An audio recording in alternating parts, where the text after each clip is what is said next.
It's a fat man. Sleazy. Nice of you to show up on the show. Well, because since I am the Hall of Famer, I get to do what I want when I want. Let's talk about how you were on location on the wrestling show.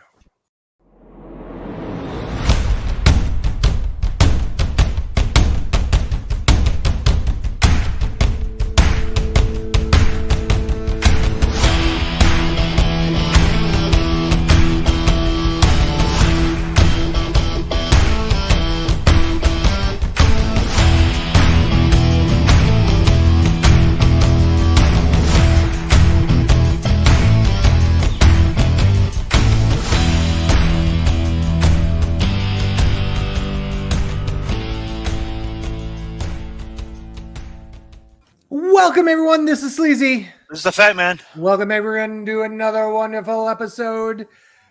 Not just any episode. Episode 400. And you say diamonds are a girl's best friend. This Diamonds work forever. This isn't a diamond, though. Yeah, well, it was also not the bit either, too, intentionally so. But what sucks is, though, I wear a 9.5 ring, but this ring only came in 9 or 10, so I had to do a 10. So it's like slipping out. yeah, they make ring sizers. You can. In fact, I just gain weight and just like that. I just gain weight, and then that'll be fine. It makes me feel good because when I bought this ring was tight 5 years ago. It slips right off now, which is good or bad because you're depending on using how you too much lube. Yeah, That's what it is. Excuse me. Talk about lube when I'm saying excuse me when I burp. Jesus Christ. About it, yeah. It's got to come up some way. Speaking of which, speaking of lube, because the Cowboys got two. That's on the show. That's next show. That's the next show. Well, on this show, he is the only gold medalist. Ladies and gentlemen, Heavy G is with us. How is everybody doing? Listen, are we ready to talk about how Rick Steiner belly to belly? I'm doing it to wrong show. We're not talking about the Chamber of Horrors. No one got electrocuted on this show, so let's be fair. He's being fair. Uh-oh. Let's be fair. That sure must have done something to him. So, as you probably saw in the liner notes, one of us went to actually see the show live. The one that actually wasn't the closest one to it. Which was me, but no, it was Dietz. Oh yeah. Yeah, he's like 45 minutes away. In fact, you are the besides Ryan American, yes, and away. Second furthest of the show. It was 4 hours. It was about 4 hours and 15 minutes to get down there. It's only like 2.5 for me, but might have been an hour 15 for me. Sunday night, man. I knew I wasn't going to be able to make it back. So and unfortunately, I still have to work for a living. Well, so did I. Just took Monday off. Couldn't do it, unfortunately. Okay, so before we get into it, this is my girlfriend's first live show. I'm sorry. Actually, it could have been worse. It could have been an AEW show. Could have been an AEW show. I was going to say it could have been a BCW show. That's where I was going with that. A GCW show? No, BCW. Oh, fuck that. Well, we might be getting that's in a couple weeks, so let's just calm down. Okay, so my experience, let's talk about kind of what I did. One, I met a former wrestling show talent for lunch. I met a Mark down there. Wow, went to Waffle House. I wish it was Waffle House. No, we went to this place. It was actually, I had a steak. It wasn't that bad. It was fine. I had Watch- to think it was that. It really wasn't bad. It wasn't the best love steak I've that. had, but it wasn't. It was a 3. It was fine. It was a warm bowl of water, an okay match for a house steak. That's right. I asked for a medium. Was cooked maybe medium well. It was fine. It was fine. I did not dip it in ketchup like Sleazy because I'm not a monster. Anyway. First of all, it's ketchup mixed with mustard. Okay. Okay, you're absolutely gross. Watched a little bit of football. Then me and the girlfriend went to Hershey Chocolate World, where we experienced some stuff. That's wait a second. That's really curious to call that anal. Listen, no lube is fine. Okay. But in all honesty, that thing is a giant diabetes nightmare. So my favorite place. Okay. Yeah. I literally said Sleazy's going to walk in here and just buy the whole store up. Probably a little overpriced for tickets to some of this stuff, but it was fine. That was fine. Then we got to the Giant Center. It's not named because it's a giant center. It's because of the shop of the grocery store. Mhm. It's a minor league hockey stadium, AHL. And sorry, Chip, if you're listening, that was probably the worst arena I've ever been to in my life. The layout sucked so bad. So as a minor, I didn't expect it to be like, oh my God, knock your socks off, like big arena like Wells Fargo Center or something like that. It was a 10,000 seat stadium or arena where basically we had really good seats. We were upper deck, basically center ice if you want to go to see hockey. Everything was on the lower level, which was fine. I didn't mind that. That makes sense. It's a minor league hockey thing. One bathroom per gender. That's a little fishy. Even the Blue Cross Arena has multiple bathrooms. Okay, so let me quickly stop you right there. You said they're an AHL team. Yes. Is that the same as like As- Amherst? Yes. Okay, so that's actually Yeah. a really good Yes. So yeah, Comparison. Yeah. The comparison. Blue Cross Arena has 1,000 more seats, allegedly. So it's allegedly. like Tony Khan allegedly doesn't do any coke. Allegedly, yes. So I mean, so it's about the same size, and the Blue Cross Arena has multiple bathrooms. This has one. Yeah. The Blue Cross Arena also has exits and entrances to each section. This does not. To get to our seats in the upper level, we had to go through 3 sections over, walk up, walk all the way up to the top row, walk across the catwalk, and then walk all the way, because we were in the second row of our section, which Sleazy would have hated because it's kind of angled weird. Walked all the way down to our seats. Imagine, and where our seats, and where our seats were basically like on the opposite end. Yeah. So I We're was a video in. podcast. Why are we fucking talking through this? Okay, so basically I was in. Here, right? Oh I no, don't- wait. This is the backside. So this would have been 220, you said? I was 207. Oh, I was right the first time. So you're over on this 207. side. Yeah. So we had to go up between 204 and 205, walk all the way, which isn't long, but it's just a pain in the ass. Walk all the way up, walk over, and walk down. And they blocked off, and you could have done it with 208, but they blocked that off because they tarped it off at 209. Oh, because of the stage jutting out, probably? No, because they didn't sell tickets. Only about 45% of that building was full. Oh wow. I didn't know that. Nothing on the hard cam side was full. And then basically the upper deck from like 203. So 206 they tarped off for lighting too. So Okay. no, 205. 205 they tarped off. So basically 205 all the way around. So the only thing upper deck was 206, 207, 208. And this would have been across the hard cam because the hard cam was 120, right? Yes.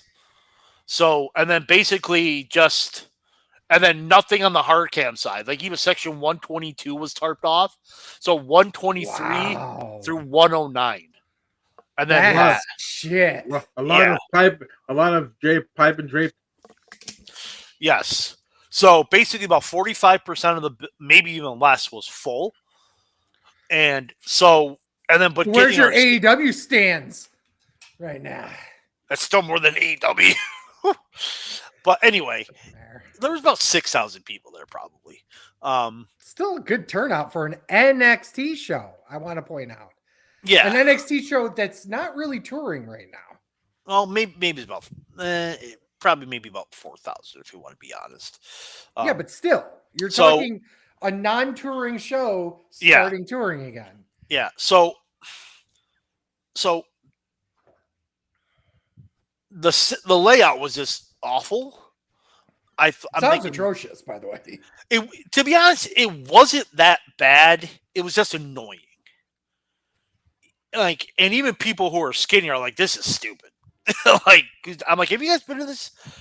The people next to us, have you been in this building before? They're like, "No," and this is like a bad layout. I'm like, "Yeah." I'm like, I agree. And there's Mookie Best for the double. So I just, it was what it was. If I would have known that was the layout, I would have got lower bowl seating. As far as my girlfriend, she enjoyed herself. She's like, I really liked the show. She liked the atmosphere. I go, and she was like, "Oh my God, there's so many people here." I go, "Well, there's probably about 5,000 people. Do 7, 8, 9, 10 times that, and that's a WrestleMania." She's like, "Oh." I'm like, "Yeah." At least she got to see a good show the first time she was. Yeah. You didn't leave. You didn't have to leave. Yeah, that was no. So also one other thing is the merch stand. The building was so small they did one merch stand, which makes sense. Yeah. However, it was so unorganized. You didn't know where the lines were. There were 3 people, and there was like 7 people. There were 3 people giving out merch, but there were like 7 lines. So my girlfriend just jumped into one. She's like, "I don't know what line this is." So she jumped into one. And then some fucking bitch is like, "That bitch is a cutter. I've been standing here since 6 a.m. And I really walked over and I'm like, "Shut the fuck up. We don't know where the line is. We just jumped in a line." And the Dodgers just got a 2-run home run from Freddie Freeman. 4 games, 4 home runs. He's the World Series MVP. Yep. And then she was talking shit to me, and I just fucking went, there's some words on the show we cannot say, so I'm not going to say it. So yeah, she rhymes with Hunt. All I can say. See you next Tuesday. Yeah. So, okay. Do the math. Yeah. Anyway. The bouncing ball. So, as far as atmosphere, my girlfriend liked it. She was a little pissed off of that one girl. Seating wasn't great. I don't think I'll ever. Just like, "Oh, that's such a great building. You should imagine." I'm like, it looks like it's a great atmosphere for hockey. I'm never going to get upper deck seating again. I can tell you that. It's not good for. I don't think it's good for wrestling. I really don't think it's good for any. I don't know if it's even actually good for like shows that they have there. It's good for a hockey. Like, I can see, like, it's compact. It feels like you're right on top of the action. Mm-hmm. So I can see why, like, that'll be a good building for hockey. But the upper, like, even on the other side, I was looking, they don't do it on the other side either. It's the same way. They only got 2 sections that you got to go up and over. So I'm like, lower bowl's where you want to be in that building. Yeah. So, all right. Any building. Well, for you. Yeah. No elevations for me, dog. No. But overall, I enjoyed myself. But let's get on to the actual show. Oh, and by the way, the price after that the Build Your Own Reese's Peanut Butter Cup is $30, but the Hershey's the peanut butter cup about that tall. Not no enough thank you. chocolate. Not enough chocolate. for 30 Well, you get to mix stuff in with your peanut butter, so you can actually mix chocolate in with the peanut butter inside. Because then you can put in potato chips, M&Ms, or chocolate. Sir, can you replace the peanut butter with not peanut butter? I don't understand why you do that. You need more peanut butter. Peanut butter is better than I chocolate. need chocolate. Peanut butter better than chocolate. The chocolate. Well, then you get a big chocolate disc for the top. You get the chocolate around the sides that's about that thick. It's enough chocolate with the peanut butter. Trust me. No. No peanut butter at all. Sleazy doesn't like peanut butter, which makes him a sociopath. Anyway, the show opens with the tables, ladders, and scares match for the NXT North American Championship. Tony D'Angelo versus Oba Femi. 15 minutes and 20 seconds. John Canton gave this 3 3/4. Sleazy. Good start to the show. 3.5 for me. I actually really enjoyed the finish because they have booked Obafemi as this unstoppable monster, and to basically have him go down to 3 people with weapons to get Tony the belt was just a great job. I think Riz did a great job as well, too, of kind of playing that, spoiler in the match, too. She did a great job in her spots. The crowbar thing was just, I don't know. Hokey. It worked. Okay, to be fair. My issue probably was, I think it was here, where basically he no-sell going through a ladder. It's just like complete no-sell. He goes through the ladder, gets immediately up. Like a spear through the ladder, too. Yeah. It wasn't just like some little spot. He beats him up and then does his finisher to fucking Tony. Yep. It's just like, wow, fuck you too. Outside of that, I thought it was fun opening to the match on a show that has multiple street fight-esque style matches on it. So it was a great start to the night. Habichi. I gave it a 3. First of all, Obafemi just walking out to his music it's like, dude, really?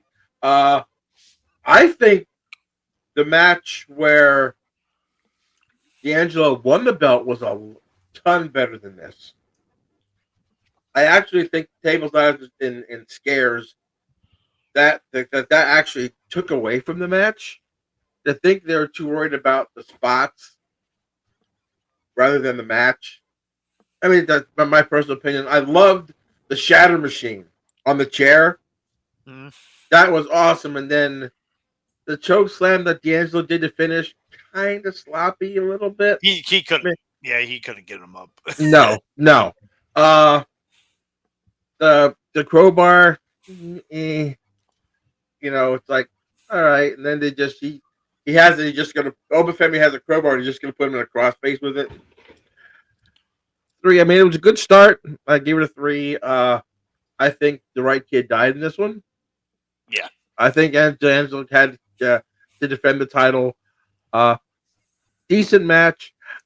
I didn't like the placement on it. I think that match. No, it was perfect. That was a perfect match. What else are you going to open with? The ambulance match? No. You have 3 men's matches and 2 women's matches. The men's matches. I think the next match should have opened it. Nope.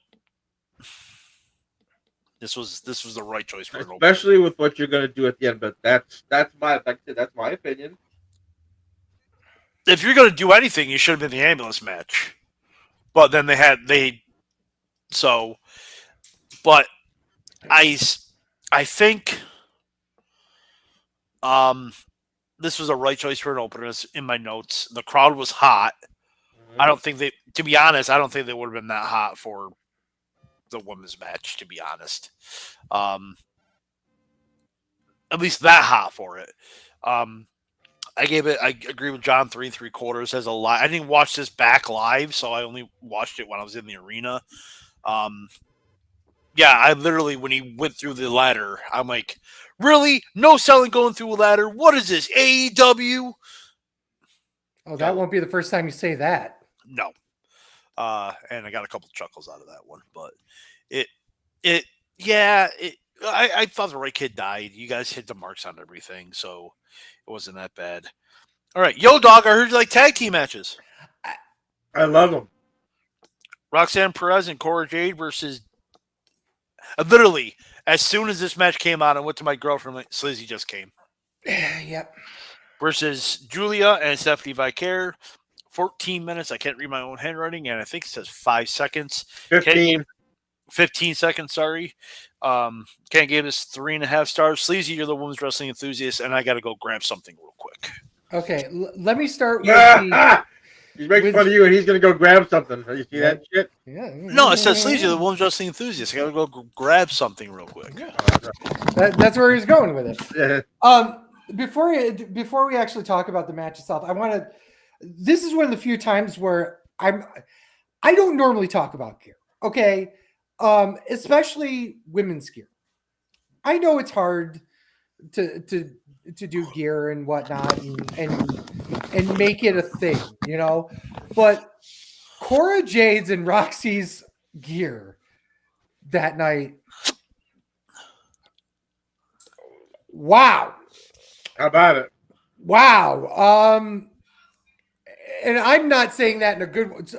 People will definitely disagree with me, but let's just say it left little to the imagination in very specific areas. Okay, so another thing is I saw you guys put that in the chat. So center ice up. They had a screen, right? There were speakers in front of the screen, so you couldn't see the screen. But then they still had a feed up on it. So it was like that was pointless. You couldn't see anything. So I'm trying to like look behind like to see like what you guys are talking about. I can't see shit. So I'm all like, oh, that's fucking great. Yeah, you didn't miss anything unless you like fupas.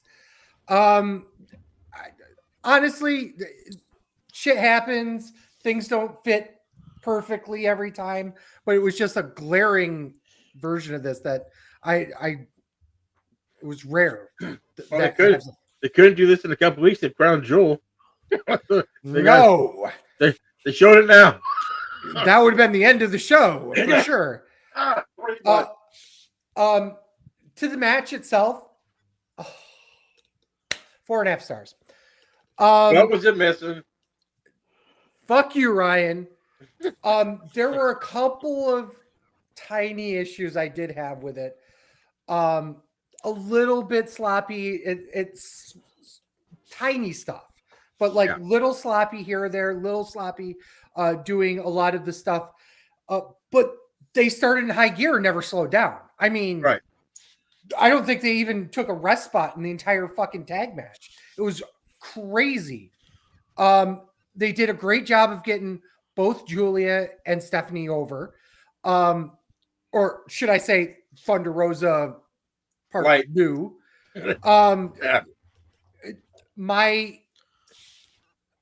I think they did what they needed to do in terms of the finish as well, because you still had to protect Roxy. I think Roxy took the pin. Yeah, but in a tag match. Oh, okay. Because you basically have to. You've got your next challenger there in Stephanie, right? So you have to have that finish where she pins the champion. She pins the champion. Pins the champion. Exactly. But in the same breath, Julia's still there. She's still in the mix. There's a lot to kind of put together here. I assume either on the 6th or whenever they're going to plan on doing another big show, it's going to be the two of them and each pair off for a singles match. So this makes sense. But yeah, love this match. Absolutely wonderful. Wish I was there live. So I don't think you would have, because this match did not come across great live. Really? So, again, I didn't rewatch this. I gave this 3.25. Again, because I your star ratings I can't really bitch about because you watched it live with commentary. Mm-hmm. I watched it, in the arena. It did not come across great. The crowd seemed dead a little bit throughout some of it. That was not the case. It's weird because it seemed like then they may have plugged some noise in. They might have. Because I'm not saying they did. It didn't. It seemed they were hot, but they weren't loud. You know what I mean? It was weird. Just I don't know. Good match. It just did not come across great live to me. I'm like, oh, this match is fine. It was a good match. 3 stars. It just wasn't that special or nothing. It's just like, oh, okay. Blank pin the champion, which I thought was going to happen anyway. So it is what it is. Heavy G. I think it was fine for a house show. 2.5. Wow. It was, to me, like you said, a little nitpicky. The sloppiness at the start of the match, I think it was kind of disjointed at first, and then they really got into it. I think they might have started too quick. Like you said, they started and they were just boom, boom, boom, boom. I think it was kind of disjointed at the first couple. I see. I think this should have started because it was the only match without a stipulation. Which is another reason why I should not have opened the show. That's your opinion. You're entitled to it. To be fair, Heavy G, I agree that this should not have opened the show. I don't agree necessarily that the TLS match. TLS. God damn. The TLS match should have opened either, but I don't believe this should have because especially there was no pre-match, right? Nope. Fatman? There was no dark match, nothing? Nope. No. So having this tag match go out open cold, it would not have come across as well. I love the dueling headbutts with Julia and Stephanie. That was great. We said, of course, you had to protect. Yeah, you said that. You mentioned that. The interesting thing was showing Zarya at the end of the match. Well, that played up later. Well, yeah, I mean, I was like... So at first, I didn't know who it was because she was only a couple sections over, but it showed on the screen, which I couldn't see, and I'm trying to figure out where she was, and I'm all like, oh, there she is, and then it went to black. I'm like, who the fuck was that? Yeah. So... Yeah, I mean, I was like, okay, what? And then we'll see later on where she comes back, but... I think to me, I think the big thing was that, and they got some minutes too, which was good. I mean, they got like nearly 15 minutes, which my wife liked the match. I'm like, so that's that. Okay. Ambulance match. Before we talk about because you wouldn't have known that. Well, you might have known this. Between this and the next match, they go out to the crowd to talk to Dave LaGreca and yeah. So you probably heard it. You probably didn't see it because of the fucking screen. No, I heard it. Yeah. Well, here's the thing. So they had the screen. If they were doing any backstage promos, they put it on the screen where the entranceway was. Right. During the matches, they just had the Halloween Havoc stuff and put it on the big screen there, which doubly doesn't make sense. You have speakers there because there's no one on the other side. So the only people that needed the screen were the 3 sections that could see it, and you blocked it. So it was just like, And that wasn't an arena thing. That was a WWE thing. Yeah, I'm sure some gaffer looked at that and went, oh, shit, it's going to go right in front of there. There's nothing we can do about it now. Yeah. The show's in 2 hours, Yeah. You can't rehang speakers from there because you have to bring the truss down and the ring's already there. So you're fucked. Mm-hmm.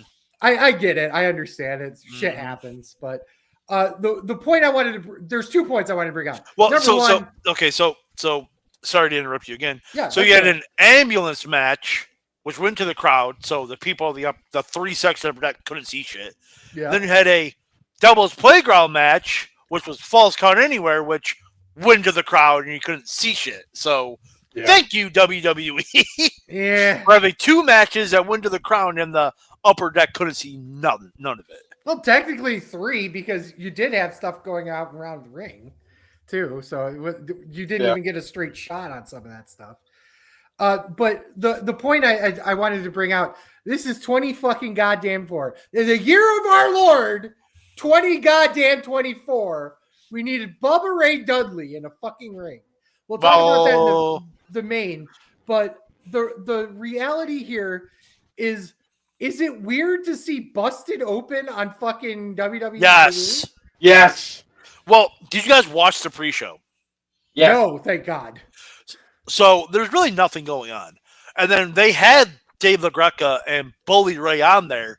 And the funny thing was, Bully Ray went, they're like, here's Dave LaGreca. And Bully Ray goes, no, fuck that. I'm home. I'm Bubba Ray Dudley. Yeah. And that got a huge pop. Great. Wonderful. He's like, I'm not Bully Ray. I'm Bubba Ray. Fantastic. Fair. I like that. Stay out of the fucking ring. Well, too late. We couldn't stop him before. Now we got to see it again. It's fucking 20 goddamn 24. We get They haven't announced. Okay, to be fair, they haven't announced it, but he is definitely going to be there. They're selling meet and greets at the 2300 Arena for Bubba Ray. Of course. I guarantee you, He'll be there. It's going to be a fucking tag match. Yep. Yeah. Or they're going to do one-on-one, which I hope to God not. Diva. It's got to be a tag match. It has to be. Him and Trick versus Ethan Page originally. Yeah, Bubba Ray Dudley and a black guy. Of course it is. It's going to be a fucking tag match. Oh, man, yeah. It was just horrible. Like, I saw the meme and said, D1, get him the hell out of here. Right? Yeah, God so, damn it.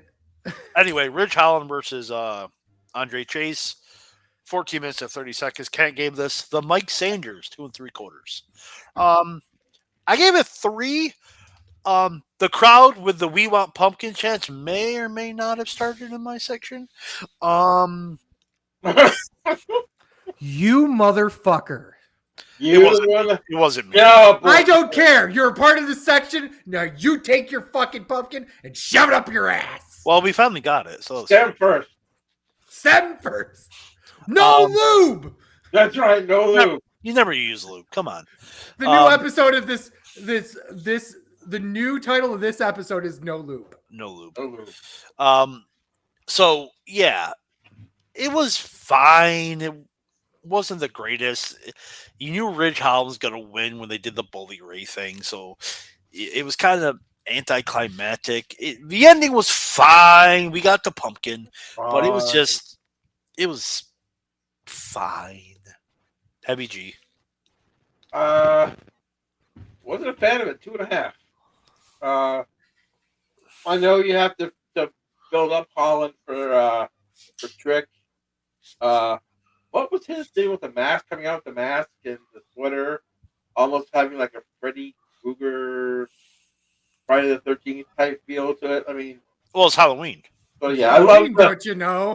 the Redeemer reversal into the DDT. I thought was a great spot.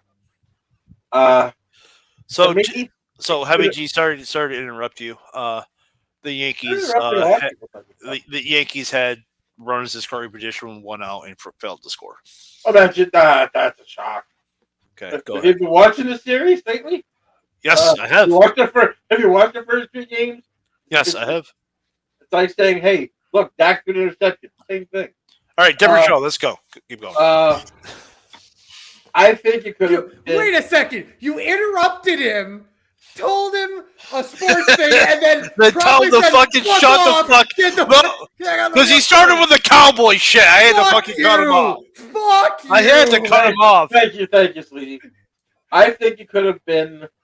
How long was this match? Like 14 some minutes? Most of the matches went around 14 minutes. Yeah, I think this could have been cut down to like 8. I just thought it was just way too long. I don't like it. I mean, I know you have to build Holland up. I think Chase should win that match. Have him win on a fluke or something. and then have Holland beat the fuck out of him. Yeah. I think Holland should have won this match. Like it, you don't really need to protect Andre Chase. They're building up Rich Holland anyway. You might as well have him get the win. I understand you give him the fluke win, but just it is what it is. I think they should have just had Rich. What they did, I think, was the right move. Sleazy. This, my friend, should have opened the show. Now, once again, I'm going to say the caveat saying hindsight being 2020. No, it shouldn't have. But if I was looking at this card before anything else happened, I would have put the ambulance match first because it bookends with Rich Holland, which I think is important. Yes. Especially when you had a huge return for the main post match beatdown. So it kind of bookends everything like that. You get Holland this massive, opening win. He comes down, shoots a shit with Bully Ray, and then main event he comes in. I think from that perspective it bookends it. That being said, this match was goddamn fuck you. Like 2 stars, man. What the fuck? I understand you had to make him look strong. 100%. This was the time to do it. It just sucks that Andre Chase has to take another fucking loss. Mm-hmm. It's unfortunate, but that's how this is working out. He keeps getting turned on. He keeps losing big time matches. Eventually, I believe he will win something big, but God damn it. It sucks to see him lose another match like this. The worst part of the match, though, well, two bad parts. Number one was the fact that you had Ridge Holland really not work the ambulance spot all that much. I think they tried 3 times, and the 3rd time was successful, I believe. Yeah, it wasn't that. Yeah. And we had one hope spot from each that didn't look good. And then the actual finish where Andre just basically sits up in the fucking ambulance. Yep. What? Really, dude? They show a picture of him. He's just chilling in there. You beat the shit out of him, and he's like, "Oh fuck, I'm in the ambulance. Oh, what the hell's wrong with me? Like, what the fuck, dude? Fucking sell it, dude." Okay. Watching him do the overhead belly to belly on the floor gave me flashbacks. I will say that too. I think that was the point. Yes, and it worked. Didn't like the back body drop spot. I didn't like it either. Because it's not as bad as, we're pulling the ring padding off, but it brings a sense of that to me there. But the worst part about it is that WWE puts the pads on, and then underneath it is another set of pads, and it's not like hard. It's not like hard. Yeah, it's like the plastic pad stuff. Yeah, because they had to cover the hockey. Right. So it doesn't look good. It doesn't sound good, and they did it so fast that you didn't really even know what was going on because Rich didn't even like sell it. Well, yeah, he didn't sold. sell it, well, he sold it a little bit, but like he sold it, got back up. Anticipation to the spot because it's like as soon as he goes in for the power bomb, he takes the bump. I'm like, take a moment, savor it, and then take the bump. Come on, guys. They felt a little rushed. It did. Considering it was 15 minutes long, it shouldn't have felt rushed, and it was. Yeah. So there you go. 2 stars. Okay. Gauntlet match for the NXT Women's North American Championship. Kalani Jordan versus Jasmine Ninks, or I think that's how you say it. JC Jane and Fallon Henley. 14 minutes, 50 seconds. Canton gave this the Mike Sanders 2 3/4. Sleazy, the one's wrestling enthusiast. God damn it. Another match where I believe it should have been swapped. Yes, I thought this was 100% going to be the second match. Yeah, I literally went to Blair, my girlfriend. I'm like, okay, It's opening with the tables, ladders, and scares. That's exactly what I thought it was going to open. I'm like, then the gauntlet match, then the ambulance match, then the women's tag, and then the NXT championship. And these two matches flipped. And I'm all like, and the only thing I can think of is they were getting Kaylani Jordan more time to prepare because they announced it on the pre-show that it was a gauntlet match. Right. They didn't say that, but unless they said it on a commentary, which I don't know. They did. They referenced it as she was coming out. That was a gauntlet match, and she was facing all three of them. Right. Okay. Yeah. So these types of matches are stupid because nobody wins here. Either Kaylani beats all three of them, makes them look like jobbers, or you have to have all three of them out there because you're not going to have JC Jane pin her. No. It's got to go through all three people. So at best, she's going through three people, which means that if the third person wins, it's weak because it took two people. And it was complemented by the fact that not only it took two people to beat, or three matches to beat, but then the other two came out to help her too. So fuck off. Which you knew was coming anyway. Well, yeah, but it makes her look. It makes the entire match look like ridiculous. There are no good spots in it, in my opinion. I thought that the best thing out of all of it was JC Jane doing the running hurricanrana. But even that was not great. God damn it, guys.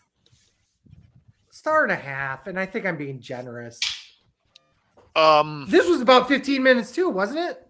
Yep, 14, 15. Oh, 14. God. Both women's matches went 14-15. So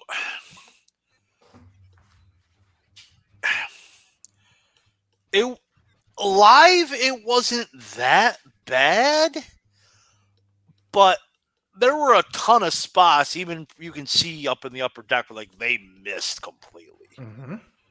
Especially the ending knee. She was like this far away. Like, I'm like, she biffed it. And so to come, like the gauntlet thing,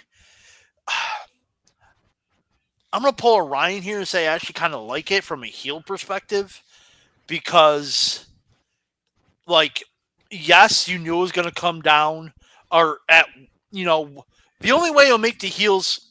I see it from your point when it's like, okay, what if, JC Jane wins, then the leader of the group doesn't win the title and there's blah, blah, blah. From a heel perspective, she has to fight 3 matches knowing the heels are going to cheat. Mm-hmm. Like I get it, but it makes her strong while she's losing the strap, though. That's the thing. Having to go against 3 people. Does it? I'm with Sleazy on this. I don't like it. I get it from a heel perspective, but I don't like the booking of it. Yeah, I understand. You're absolutely right. I understand the booking premise behind all of this, and I get it. Just not my cup of tea, I guess, of just how to book something like that. And especially considering that it happened, when was that? Not that long ago, where she had an issue with all 3 of them and just beat the shit out of her. It's like when they're one-on-one, they can't beat her. It's like, whatever. Yeah, I'm okay match for a house show live. Again, maybe I'll have a different perspective of it if I rewatch it. Just it was the worst match of the night. And the crowd was mostly dead during this one too. I kind of liked it. I gave it I guess it was fine. I gave it 3 stars. Like I said, I like the way it made Jordan to me. You guys don't like that booking. Maybe it's too old school to make, have her go through. I think the first 2 matches should have been switched. I think because Jane was the second match, correct? Yeah. Yeah. Right. I think Jane should have went first. Have her,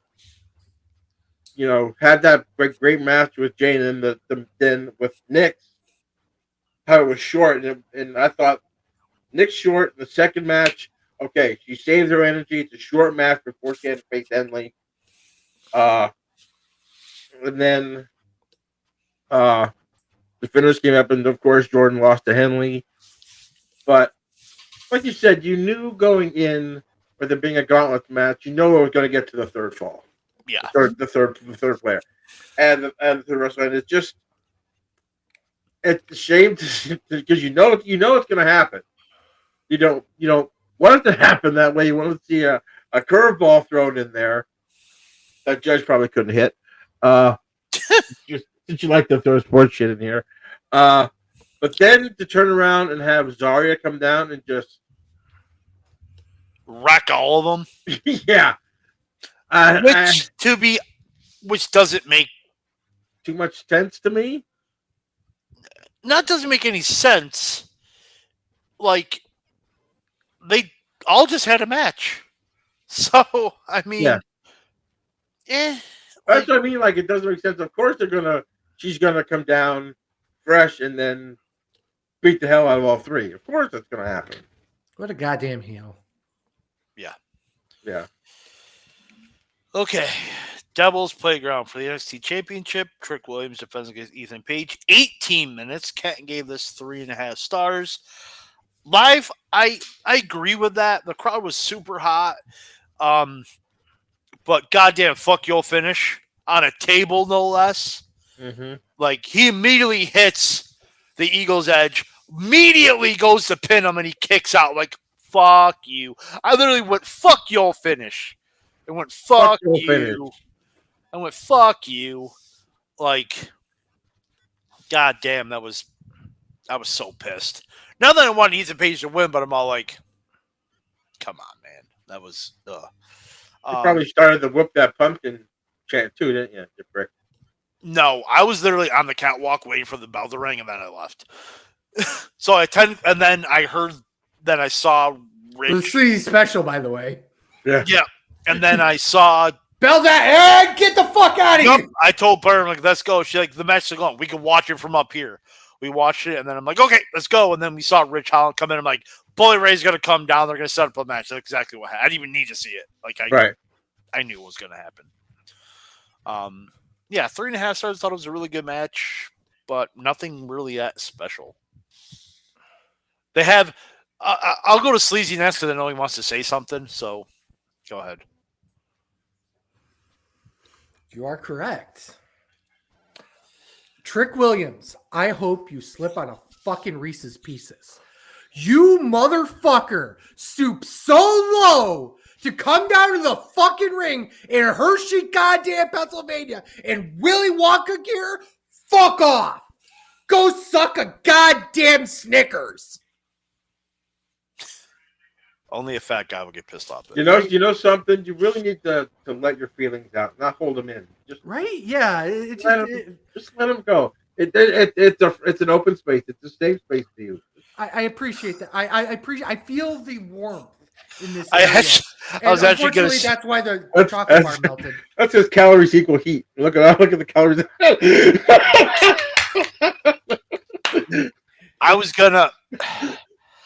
I was gonna say something about how Trick Williams sold better than Will Ospreay did to a screwdriver, but that's okay. I'll let that go.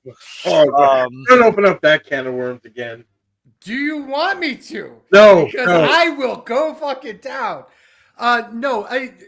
One of my biggest problems with this match was we had not that long ago AJ Styles cower in fucking terror because a chair or a big steps was coming at you. Now that's not the case anymore because, god damn it, all ego Ethan Page, way tougher than AJ Styles apparently. But of course he was the face of the match, so he had to come up from underneath. Didn't get his win, but that's how it goes. Having Williams bleeding from the mouth was interesting. Another one of those, was it legit? Was it not? I assume it was a blood capsule or something, but you don't know. You never know, especially mouth things. Something could got caught somewhere. It's easy, but it brings some realism to the match. I hated the pumpkin spot. One of the worst fucking spots I've ever seen on a WWE show in the last year. You're going to sit here and tell me that fucking Ethan Page has to sell somebody beating the shit out of a pumpkin because, oh my God, it makes it hurt so much worse because the pumpkin's in the way. Fuck off. That being said, fuck your finish. Not a fan of the match. Once again, I'll give it to Mike Sanders, but I feel like I'm being generous only because, once again, Ethan Page was in the match. You didn't say what I thought you were going to say. Really? You said in the chat. So they sacrificed a main event on a pay-per-view to set up a TV. Oh, well, we were going to talk about that after the match, Okay. I thought. Yeah. But the thing that I didn't get is the thing with the nuts and the washers. Yeah. What? Yeah. I get the nuts, not the washers. But okay, let's just put things that are flat on the damn ground. that are like 3 sheets of paper thick. Go ahead, follow those, see what that'll happen. Okay, the nuts I get, but the washers, So sitting in the upper deck, people thought that because the way they were shining, people thought it was glass. And I'm all like, that's not glass. Like, Thumbtacks, maybe? I'm like, yeah. so whatever little screen I saw, I'm like, those are washers and nuts. And they're like, oh, that's dumb. I just want to be in backstage listening to the two of them work out the match with an agent, and they're like, what should we do that's not thumbtacks but might look like thumbtacks? Yankees just scored a run. Happy. You know? But yeah, you're absolutely right. It was a weird spot. And I think Trick takes a bump next to them later on. And he doesn't even sell it at all because it doesn't do anything. Right. Oh, you'd have been better off having one of Tiffany Stratton's heels in the ring. Oh, but that's fine. Happy G, what'd you? I gave it a 3 1/4. I wasn't. Trick getting bloody, yeah, maybe. Oh, they made a big thing. Oh, Trick tasted his own blood for the first time. Well, that was kind of the story going in. But, but the whole thing afterwards, just.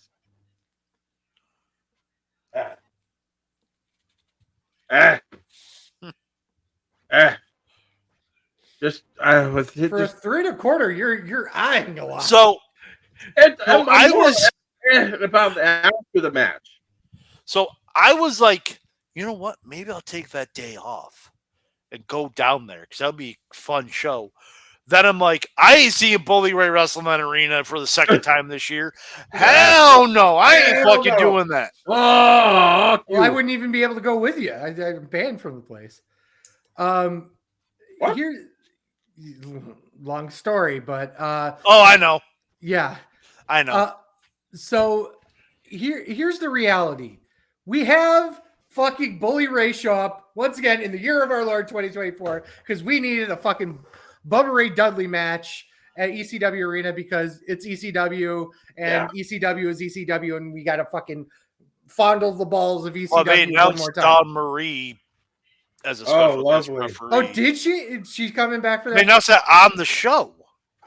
I didn't even hear that. I must have went off and gotten something to drink or something because they said before the gauntlet match that Jordan's gonna face Lola Vice in a hardcore match and Dawn Marie's gonna be the special guest referee. Yeah, I didn't see that promo at all. That and the thing when you knew Bully Ray was gonna get, or Bubba Ray, whatever the hell you want to call him, is when Ridge Holland came out the second time and he goes, that's twice. I'm thinking he's gonna get fucking involved in this shit. I'm just glad he didn't get involved during the match. Oh yeah, me too.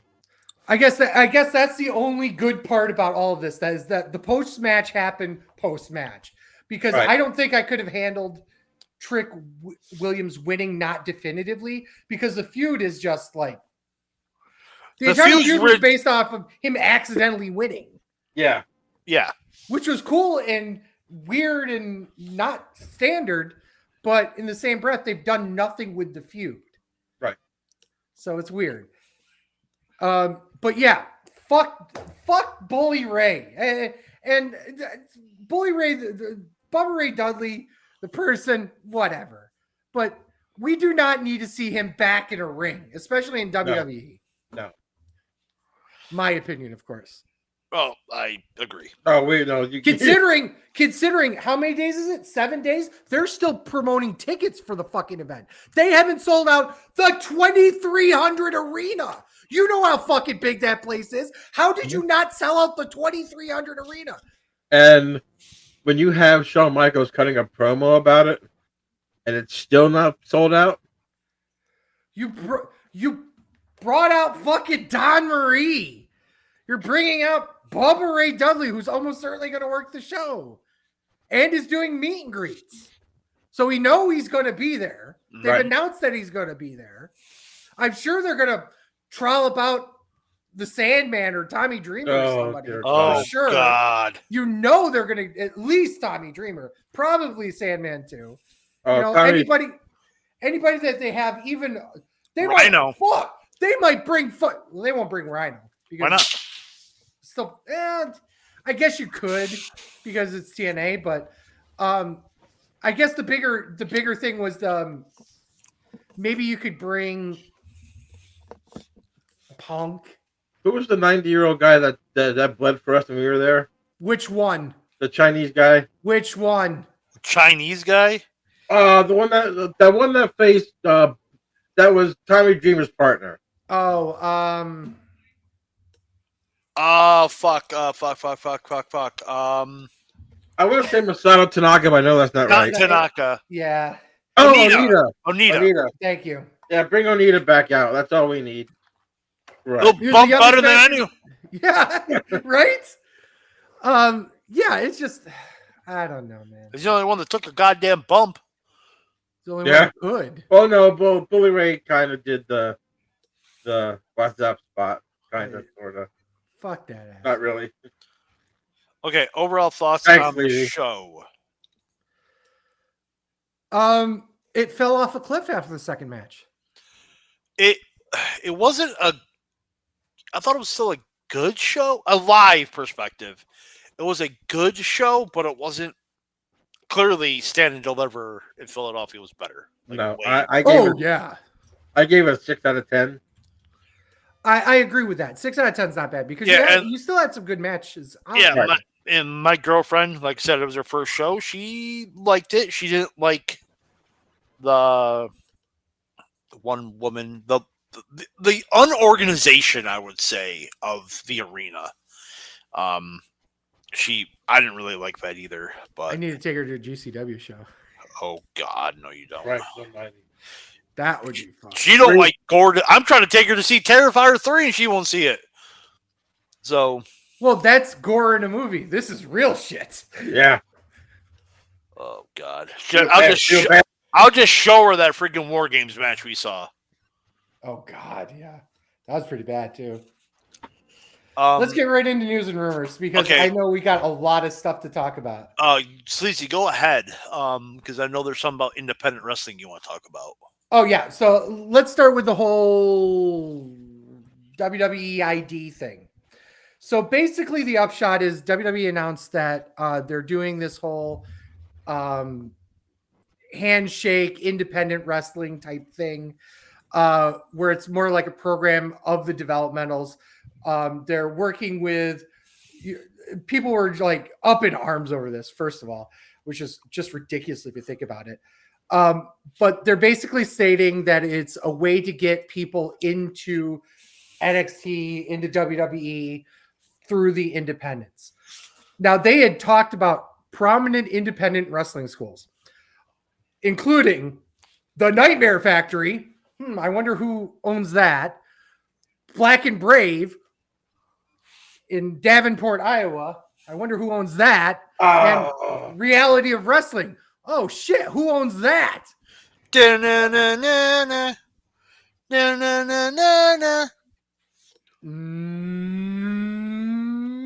I can dig that. Hulk Hogan! Tucker! We're coming for you! Oh, okay. My friend. There are two others that were announced that were part of this. What do they call this? The partnership. I don't even know what they really call it. Nox Pro, which is Rikishi's place.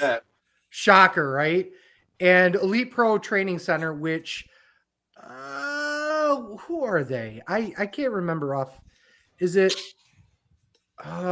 Mike Hollow? I think no. Is it Slick? No, that's not Slick's.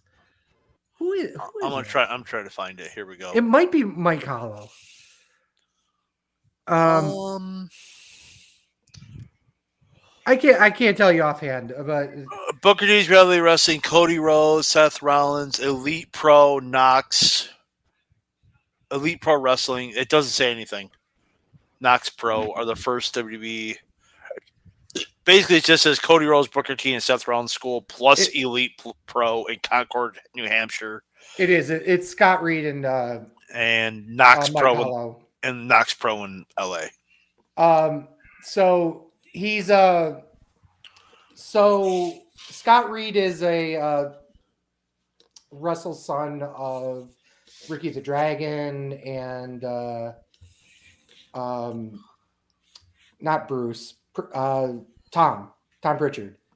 So yeah, so he's a big deal in the local scene up in New Hampshire, Connecticut, Massachusetts area. I think they know Slick up there, but I don't know how far they go back. But the main reason. Wait. Tom Pritchard owns a wrestling school in Knoxville, Tennessee, with Kane. Right. This isn't that. This is in New Hampshire. Yeah. So Scott Reed he trained under. Oh, okay. Okay. And Dragon. So whatever. The point being is that this is a much ado about nothing. If you ask me, most of these schools were already feeding people in. Obviously, most of them are either current or former WWE superstars or have very close ties to them all. So obviously, they're just going to put pen to paper and make it a little bit more official, so to speak.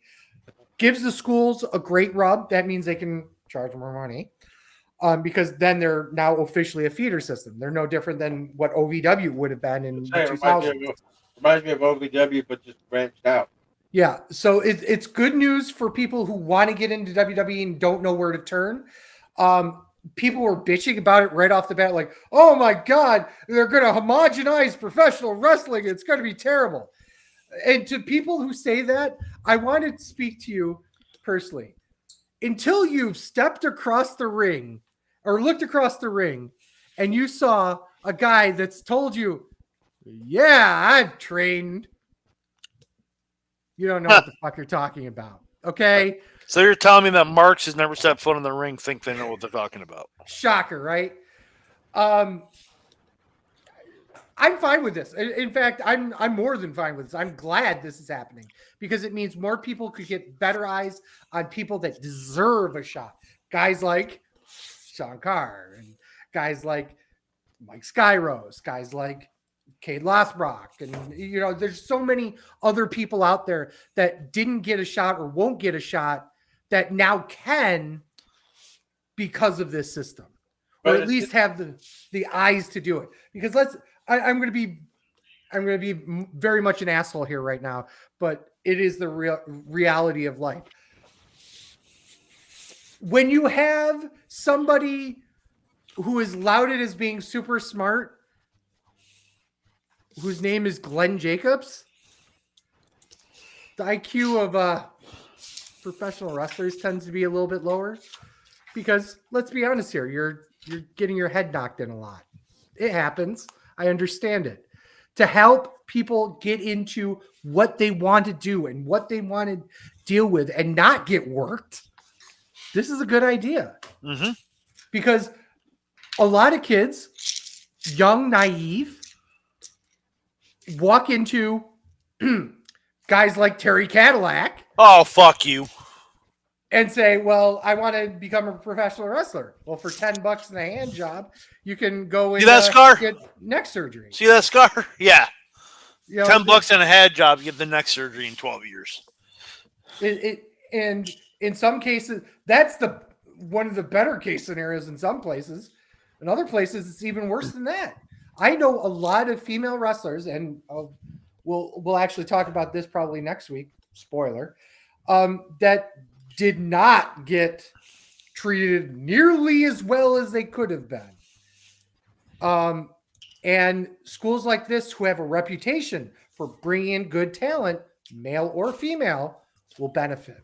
So that was my big thing. Can I ask a question about this? Now, Yeah.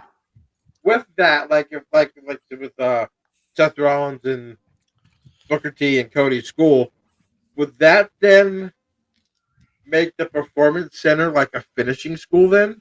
Mm-hmm. Yep. Absolutely. Mm-hmm. All right. 100%. They kind of use that anyway.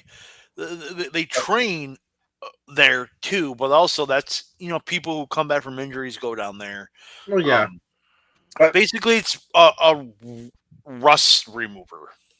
Yeah, but see, like if I was starting in the business, to me it would seem like, oh shit, it's just another step I have to get to. First,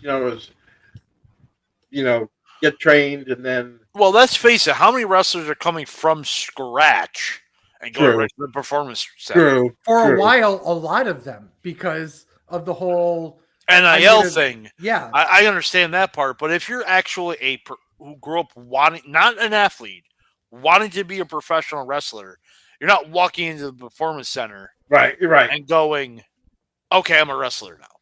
You're going to these smaller schools, right? So this is a good thing.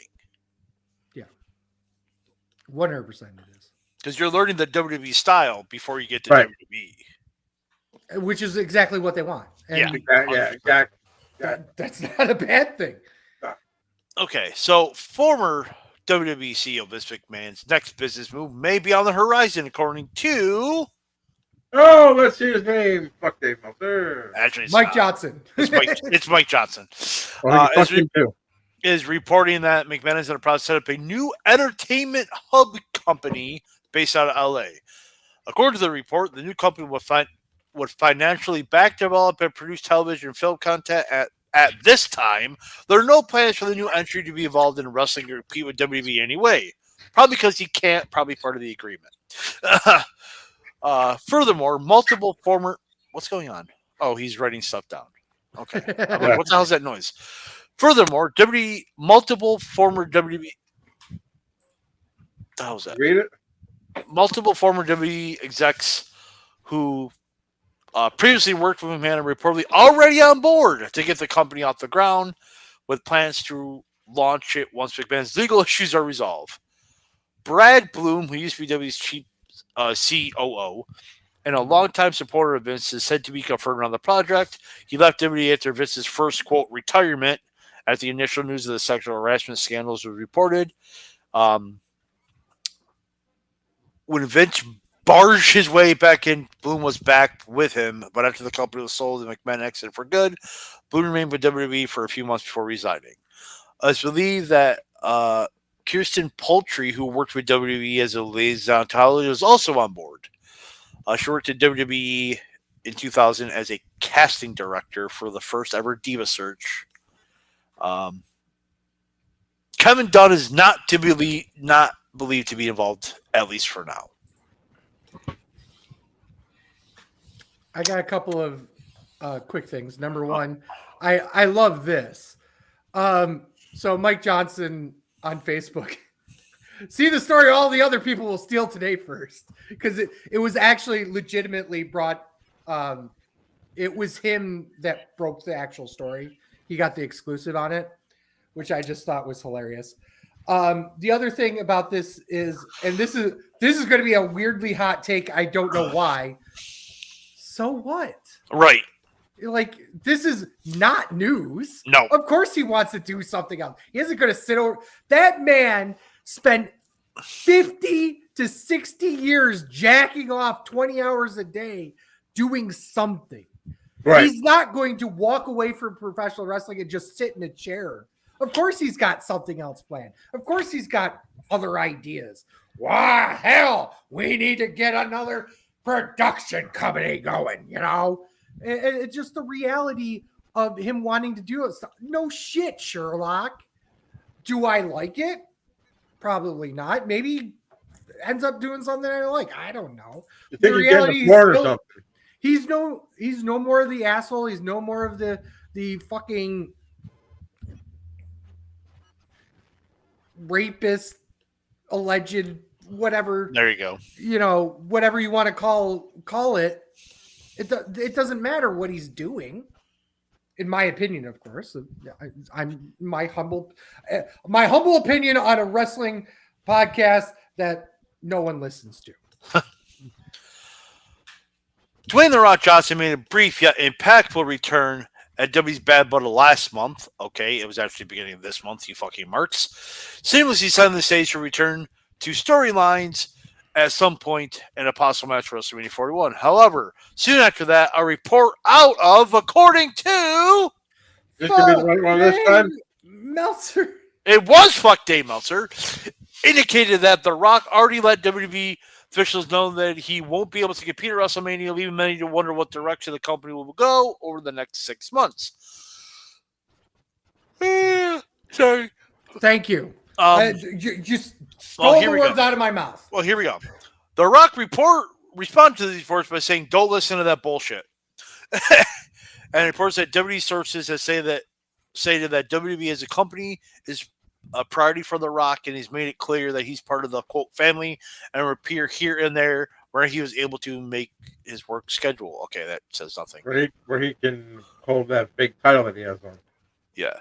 While The Rock's forthcoming schedule is unknown, sources are hopeful that he would appear at the first Raw in and Heavy G. The Yankees just hit a grand slam. They're up 5-2 now. Who hit it? I think it was Volpe. Yep, Volpe. Imagine that. Here we go. It'll be the first Raw on Netflix. It says in July, but that's wrong. It's June. There's initial buzz that it will happen, and regarding his WrestleMania status, WWE sources even knew where the story of him missing WrestleMania originated from, and they had not heard anything about his participation either way. Okay, that makes no sense. One source commented that it's difficult to predict what The Rock is going to do with WrestleMania, still 6 months away, because when it's all said and done, he will pretty much do what he wants. Okay, that doesn't matter. Okay. That was a waste of time. Like most Dave Meltzer quotes are. Speaking of which, didn't he get fed false information recently and he had to go and backpedal again?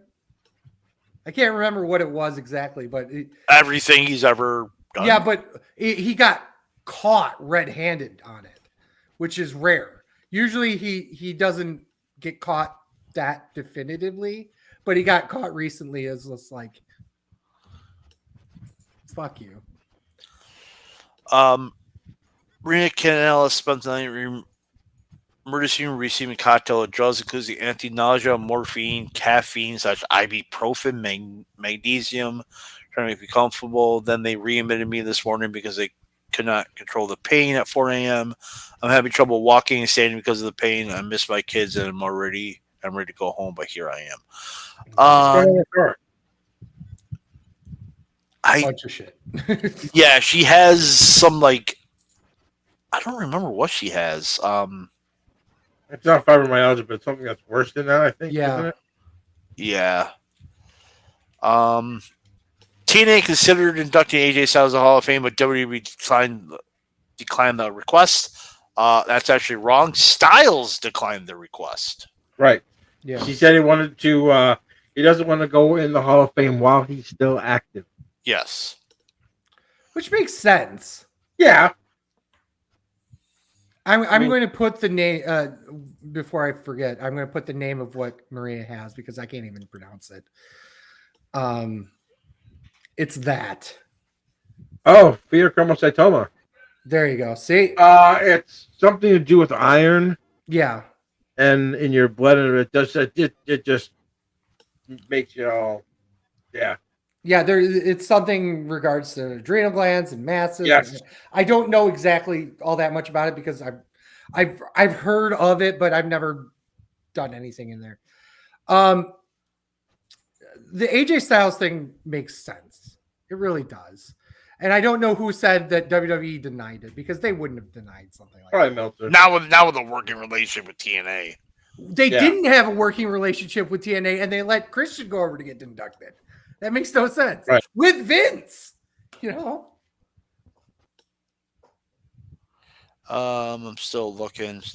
I've got two big ones Okay, that go I'm ahead. surprised you haven't come up with. So number one is because Fatman was in Hershey, Pennsylvania, he didn't see Bound for Glory. Two big things happened from three, if you consider title changes and whatnot. But two major things happened. Number one, Vikingo got hurt. Pretty bad. Apparently, I saw Chris Bay got hurt at the taping the next night. This was a whole thing. It's not just he got a little injured. No, fucking A. Currently, he's recovering from neck surgery. Chris Bay? Yes. I didn't Because read that. Yeah. TNA actually released a statement on it. I'm reading it now. It is whatever happened. I don't even know exactly what happened on it. So this is the Chris Bay thing. From Chris Bay. I just want to take a moment to extend my heartfelt thanks and deepest appreciation so much, and to so many over the past few days from everyone TNA Wrestling to your couple medical staff, Detroit friends and family. Pray for recovery from an injury incident past Sunday. Monday was day one of my journey. Doesn't really say anything about what happened. According to TNA Wrestling themselves, Chris Bay is recovering at the hospital following surgery for the neck injury suffered Sunday night. Oh, He wow. had an MRI procedure on Monday. He's resting in the hospital room Monday night, joking, talking about Bound for Glory and is in good spirits. Chris will be in Detroit for a few days, and family members have joined him along with TNA Wrestling Management. He's under professional care and supervision, local medical, blah, blah, blah, blah, blah. Okay. Vikingo returned to the Detroit hotel after he get treated for a right knee injury. He is on crutches and wearing a leg brace. He flew home to Mexico Monday, where he will be treated by specialists. Okay. Right. And then there's the other thing that happened. El Phantasmo pulled out of all of his appearances because he announced he has cancer. What? Yes. Yes. They found. Why am I not seeing this? This is all on Raja.com. So I'm not Raja.com. I have it up on WrestleView.com as well. refresh your page, sir. He was scheduled to be in the Super Junior Tag League tour, and obviously he had to pull out. They're looking. He claims it's a little tumor of cancer. That's his word. He says he's fine, and it's more important to throw your attention to Chris Bay because he's worse off. But the reality is he's got his own battle now. Yep. And he'll be out for the foreseeable future too. Okay, I just found it. How did I not see this? That was huge news. And another thing that came out of the pay-per-view is that we have a new TNA champion for women. Is it Masha? Masha Slamovich, yep. Yeah. Does that free up now? I wanted to say this before we were talking about the women's matches in NXT. Mm-hmm. With Jordan Grace losing that belt, does she come over now? I think the her and Gresham. Yep. I think they're both coming. Yep. Does NXT have the best women's roster right now? No. No. Without hyperbole, the main roster is the best roster right now. Mm-hmm. With a close second being AEW's roster. Because while they have some not great wrestlers there, they still have a lot of phenomenal talent there as well. The women's wrestling as a whole, and I'm just going to say this outright, best it's been in a long time. Like I would agree. across the board. Yep. Like even the worst garbage is still better than what we were seeing even 5 years ago. So I love it. I'm so very happy because not only are you seeing these great matches, but they're giving time and a platform. Like you're seeing in AEW, you're seeing deathmatch women's wrestling. In WWE, you're seeing high elite level talent going at main events of shows. Right. You know, even in NXT, lots of like Halloween Havoc is a good example of this. There were 3 men's matches and 2 women's matches. That's about as equal as you can get. In fact, there were more women wrestlers on NXT Halloween Havoc than there were men wrestlers. Yep, I will agree to that. And plus, the women's it just seems like they're, like you said, even the garbage, like you get about time. Both women's matches went 14 minutes. Mm-hmm. And that's usually like maybe okay, get your shit in 5 minutes, 4.5, maybe 6, 7, but they're getting 15-minute matches now, which is so good to see. I made the this was a long time ago. I think this was when the Revolution pay-per-view happened. Mm-hmm.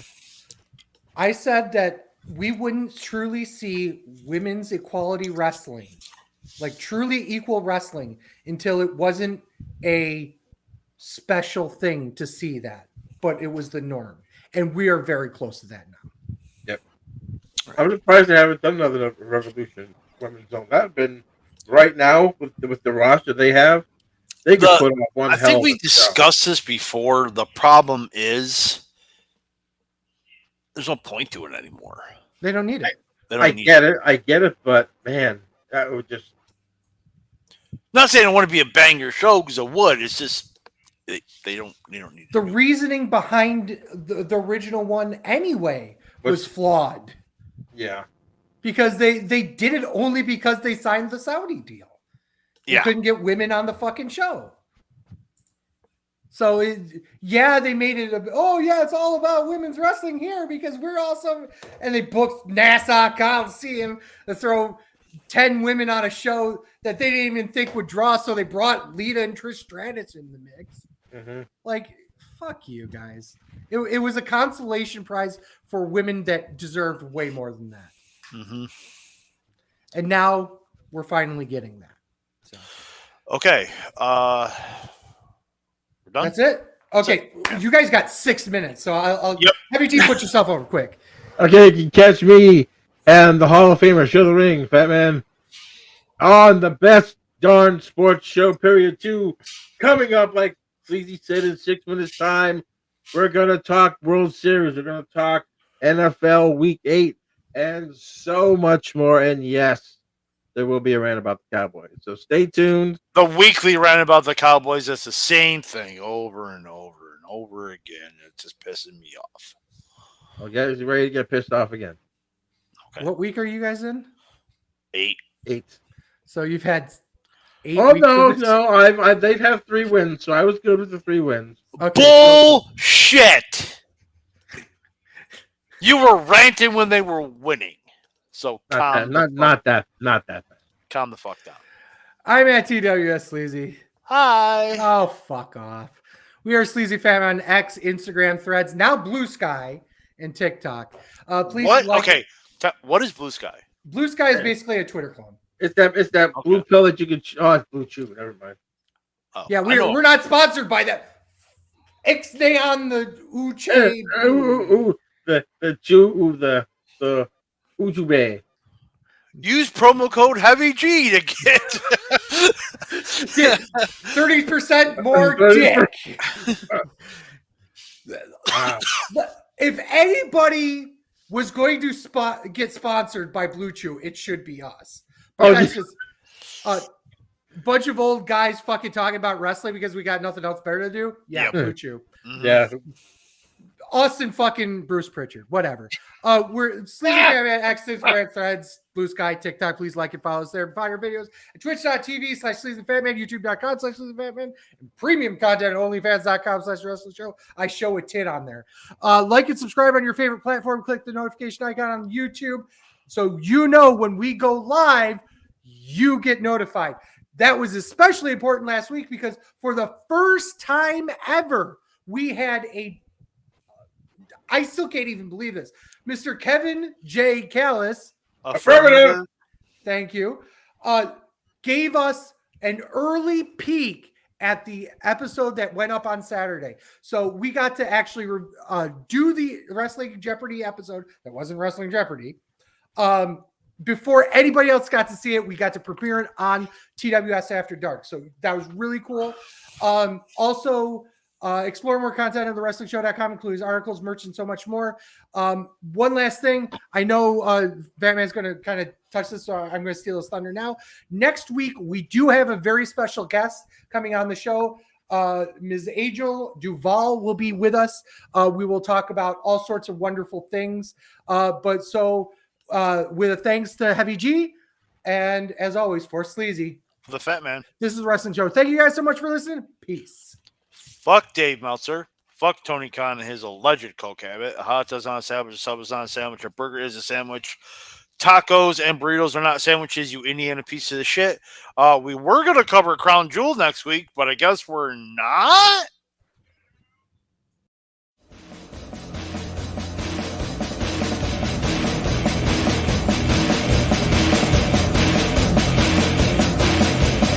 I'm a truth that you seem to run from. I'm an army of one. I'm a clip in your gun. I'm the pain in the game. The bloodshed in your name. When there's nothing to gain.